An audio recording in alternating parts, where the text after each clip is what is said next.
Hey, how's it going, ladies and gentlemen of the internet? My name is Doodles. Now in this video we're going to be taking a look at the VE300 Folk Electro Acoustic from Vintage Guitars.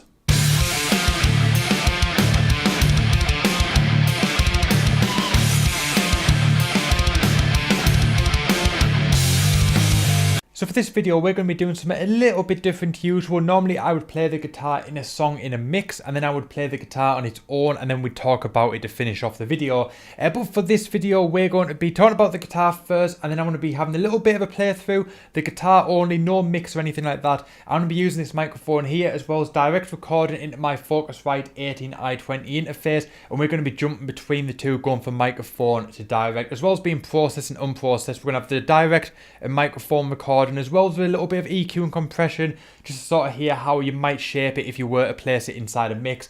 But for now we're going to talk about the guitar first. So this is a folk size electro acoustic from Vintage Guitars. It's got a mahogany side and back, a mahogany neck, 20 frets, it's got a rosewood bridge, a rosewood fretboard, and it has a Fishman preamp and a Fishman pickup. Now I want an acoustic with a good size, but not one that was too thick. I really hate it when you get an acoustic and the body is far too large and it sort of becomes cumbersome trying to play it. This one's got a nice thickness of a body. It's not too thin, but it's not too thick either.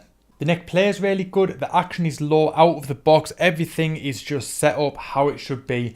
And then overall it plays really nice. The only downside I would say is that the guitar seems to have a bit too much of a mid or high end to it. There's not as much low end in the acoustic sound as I would like. That goes for both direct and microphone recording. Now with the microphone it is a bit deeper, a bit more richer than the direct recording, but I don't know whether that is just a common thing about using a pickup on acoustic guitar. But that is something that we could easily fix in the mix. We could easily shave off some of the high end with some EQ, maybe boost a bit of the low end, some of the lower frequencies if needed to get the sort of desired guitar tone if we're going direct. Like I said with microphone, we don't need to do that as much because the sound is generally a little bit richer anyway. Now as I said previously, this has a Fishman preamp and Fishman pickup, and if any of you guys know, Fishman generally don't make bad products. Everything they do, they seem to be on top of their game when it comes to doing it.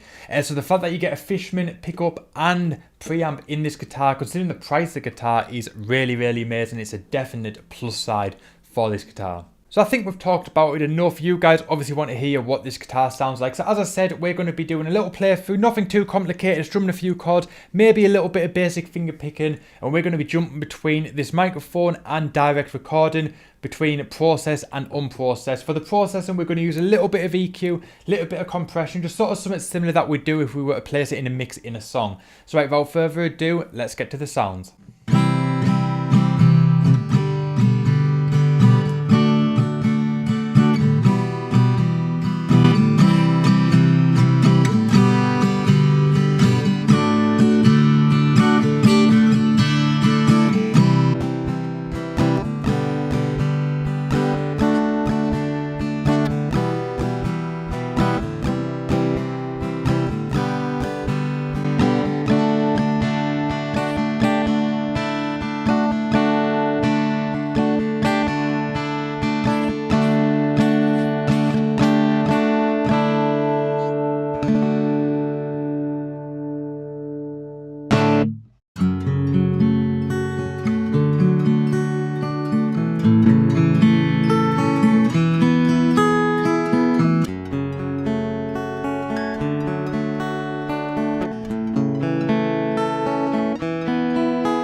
So overall, I've got to say, I really like this guitar. It plays really well. It's very, very well priced. It's got great components, like I said, mahogany body, side and neck, Fishman preamp and pickup, and the price is absolutely amazing considering the specs of this guitar. But it's very rare that I see a shop sell a vintage guitar at the recommended retail price, so you can even get these cheaper than $279, and it's pretty hard to get a good acoustic guitar for 279 quid, and a vintage guitar did just that with this one.